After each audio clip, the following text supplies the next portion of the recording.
So let's talk about how to use a bomb calorimeter. A bomb calorimeter measures the change in the internal energy for combustion reactions that are at constant volume. So we're going to call that delta E. So constant volume, remember, if we have work, which is negative P delta V, if we don't change any of the volume, this goes away. And we like that. We like that. No work is done. So the energy change of the reaction is going to be the heat. So this is what a bomb calorimeter looks like. Unfortunately, we won't be doing this in our lab, but it's very fun. Is you have a sealed container, and your sample in your sealed container is filled with oxygen. Then, which is right here, here, this is oxygen, and it's a bomb. It really is. And then this little container is in a water-filled big water that's insulated. Now, here's the fun thing. Your sample, it's usually gonna be some sort of food. It's gonna be something that burns. This sample is actually ignited, so you're gonna set it on fire. That's why it's a bomb, because there's oxygen with the air. That's what a combustion reaction is. So what you measure is a temperature change of the entire calorimeter, which is this whole big water thing. So the entire calorimeter is measured. So this has to do with heat capacity of the calorimeter. So heat released is going to be the heat of the calorimeter, the heat that's there, heat equals our heat capacity of our calorimeter times our change in temperature. So note, you're not going to use mass here when you're dealing with bomb calorimeter calculations at first, not your heat calculation.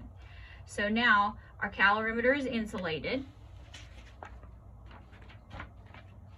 So that means the heat that is gained from the calorimeter has to come from our reaction here.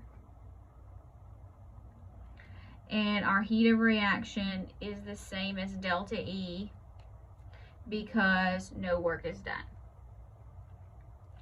So when we're doing this, we generally want to find it in joules per mole.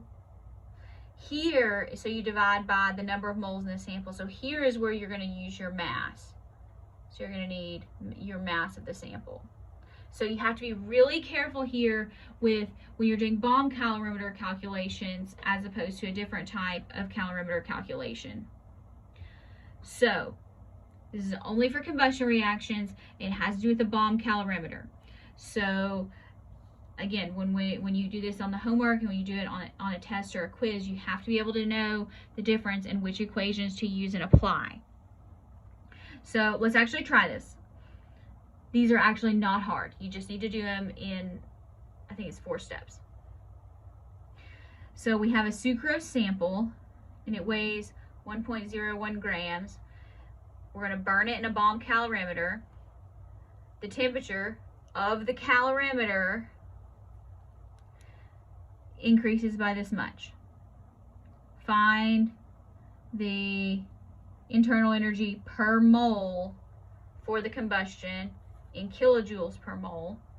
This tells you what the heat capacity of the calorimeter is. Now note here, there are no grams. This is for the entire calorimeter, so don't be doing anything with this mass yet. If there's not a mass, your units aren't going to cancel. Okay, so the first thing we need to do is we need to figure out the heat that's gained by the calorimeter.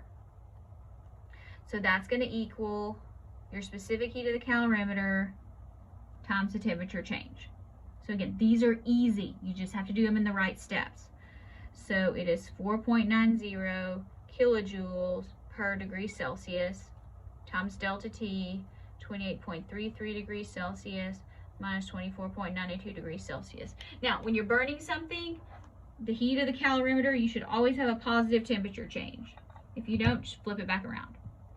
All right, so 28.33 minus 24.92 times 4.90. So that is 16.71 kilojoules. Now, we know that the heat that is gained by the calorimeter is heat that is lost or released from the reaction. So now we can say that our heat of reaction is negative 16.71 kilojoules. So all we did was just plug and chug right there. So you just make it negative.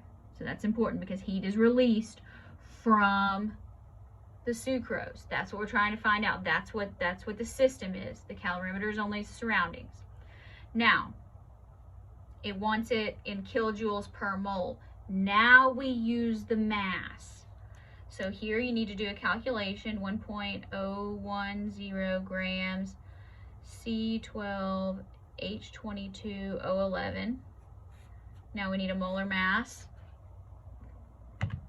12.01 times 12, 1.08 times 22 plus 16 times 11. 342.3, close enough. 342.3 grams per mole. So 1.01 divided by that answer. Now note, you're going to have a tiny number because you use a very small sample in these bomb calorimeter problems. So here we have 0.00295 moles C12H22O11. So now we know that delta E of the reaction, or delta U, whichever one they decide to use, is, because it wants it in kilojoules per mole. So kilojoules, negative 16.71 kilojoules per 0.00295 moles. Okay? So negative 16.71 divided by that. So negative 5663 kilojoules per mole. Now remember, this should always be negative because when you burn something, you're always releasing energy. That's what makes things work. So let's go over the steps again. First step, heat gained by the calorimeter. Second step, heat gained by the calorimeter is lost from the reaction. So switch the sign.